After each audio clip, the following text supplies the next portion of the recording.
আসসালামু আলাইকুম ওয়া রাহমাতুল্লাহি ওয়া বারাকাতুহু।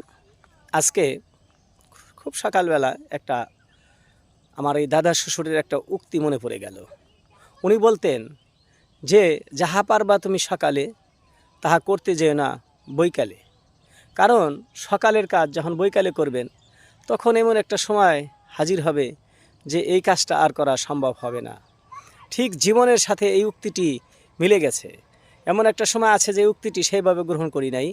এখন কিন্তু সেই উক্তিটি তিলে তিলে উপলব্ধি করতে পারছি।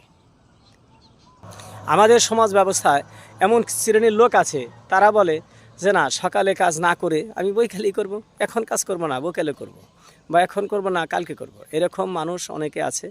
দেখা যায় যে শেষ পর্যন্ত সেই কাজগুলো হয় না এবং সংসারে অভাব আর অনটনের ঘানি টানতে টানতেই তার জীবনটা শেষ হয়ে যায়। পারে না ছেলে মেয়েদের লেখাপড়ার খরচ জোগাতে, পারে না সংসারটা ভালোভাবে চালাতে।